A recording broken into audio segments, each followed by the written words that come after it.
Hi. Thank you so much for this beautiful invitation. My name is Wael Shawky. I'm an artist from Egypt.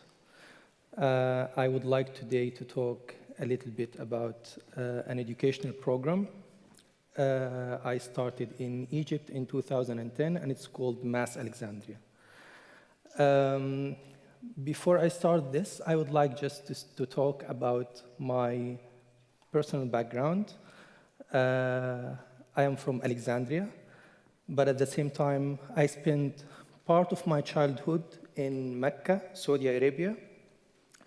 And of course, there is a big difference between Mecca and Alexandria. And I think when I lived there, that was in the late 70s, where I was experiencing Saudi Arabia as the society was more like the Bedouin society that is more transforming into modernity. I can say more American modernity. And I think this part of my childhood affected a lot the way I think of how to make art today. So I've been always fascinated by seeing societies in transitions, societies that has a dream to develop or to transform from one system to another system, even if it's illusion or if it's just a dream. For example, the idea that a society is transforming from Bedouin nomadism into agricultural society, or from agricultural society into urbanism. I can give examples about my artwork today, such as a series called Cabaret Crusades. I will have the chance tomorrow to speak more about this particular work. But I can say that Cabaret Crusades, it deals with the history of the Crusades that lasted almost 200 years, but from the Arab point of view. To me, Cabaret Crusades starts from a speech by Pope Urban II in 1095. It's a speech was in South France, Clermont Council. We don't know exactly what Pope Urban II said because the speech was not documented during the speech itself. So if we try to figure out what happened really, we will not know. We can find maybe 4 different versions, but we can know the result. And the result that there are people decided to move, even walking from Europe to reach Jerusalem. We think that half of these people died in this trip. We're not also sure about the number, but anyway, we think so.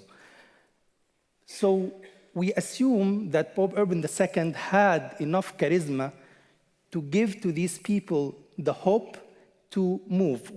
From the script that we read today, we think that he said that if you go from this land that you are fighting in to the Middle East, which is, of course, was not Middle East during this time, which was about Jerusalem and the land of Syria, that you will have more land and more food, and if you die in this trip, you will go to heaven. And he sort of assured their seats in heaven.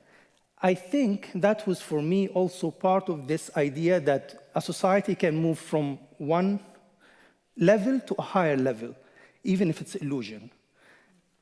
So that was the beginning of this series called Cabaret Crusades.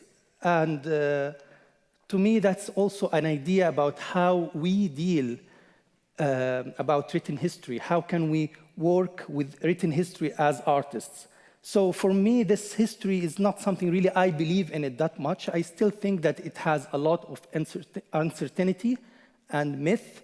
And I think that's why it has this gap of creativity, that I can still be creative in it because it's not sure, really. It's something happened, but I'm not fully sure if it's really true.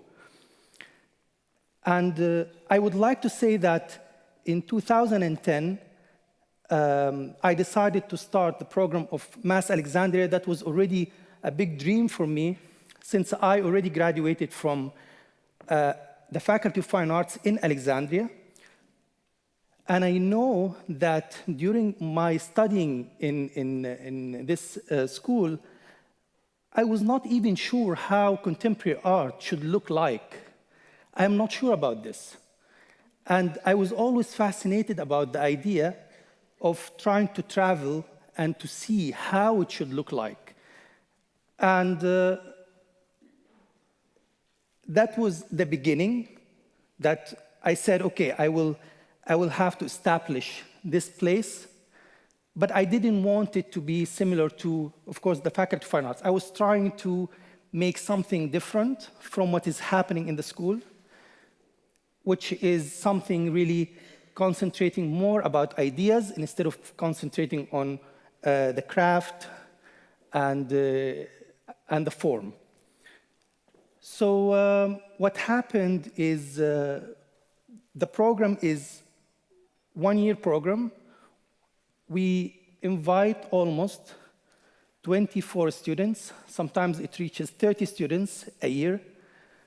And we offer them one big studio, shared studio, and then we invite a lot of professors, artists, curators, art historians to give talks, seminars, workshops.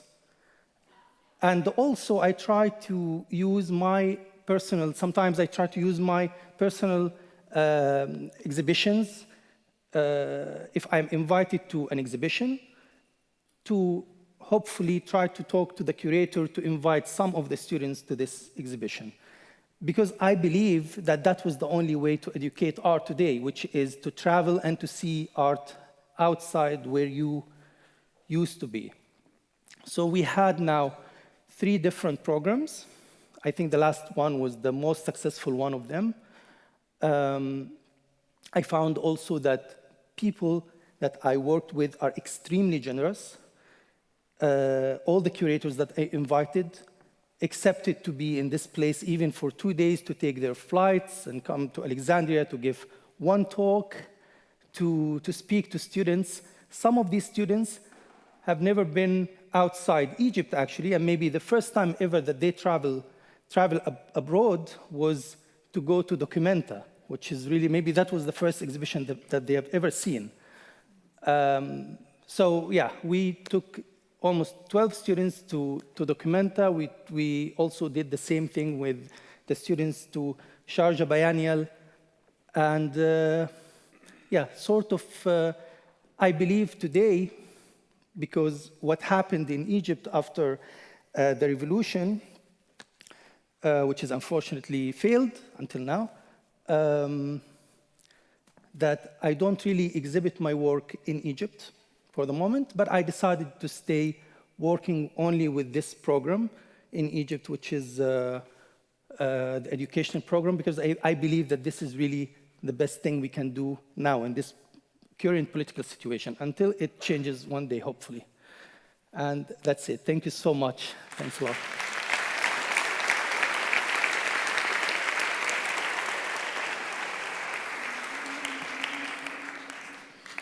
Wael, thank you so much for your presentation. I was very intrigued. You spoke about dreams a lot, and the dreams that sustain societies in transition. You spoke about Bedouin society transitioning to agriculture and to a kind of US-style modernity. You also spoke about the Crusaders who were motivated by a dream of moving from landless serfdom to having land of their own that they will fight for, and if they die, they go to heaven anyway. And you also spoke about the school in Alexandria that was motivated by a dream. And in your speech, I think you highlighted that there are risks in these dreams. They can motivate a lot of social problems, but there's also a lot of possibility in that. Can you just speak a little bit about what maybe some of the risks of this arts education model, but also some of the sense of possibility that encourage you to keep going with this dream? Yeah. I think when I started this program, of course, I was surrounded by really great friends that also were helping me in this idea, this dream. One of them actually exists here, is Sarah Rifki, is a curator from Egypt. To formulate this whole dream, really, to make it real. What I really find it problematic in this idea of art education is that it's a bit risky, of course, as you're saying, because I think once we know how to make art, it's not art anymore. So this is always the risk. So we're trying to really work with our ignorance. This is part of it, is how to deal with our own ignorance. And it has to have this gap, so we still has this idea of creativity. And and I think that's why I believe it's still very successful program. I don't want to say a model, but it's a very successful program because it does not really have a reference. And even for most of the students in Egypt, they don't have the same exact references that maybe a student in New York would see every day in galleries and museums. So they're trying to create their own language, and I believe that's why it's still successful. Yeah. Hopefully. Thank you, Wael. Thank you. Thanks a lot. Thank you. Thank you. Thanks.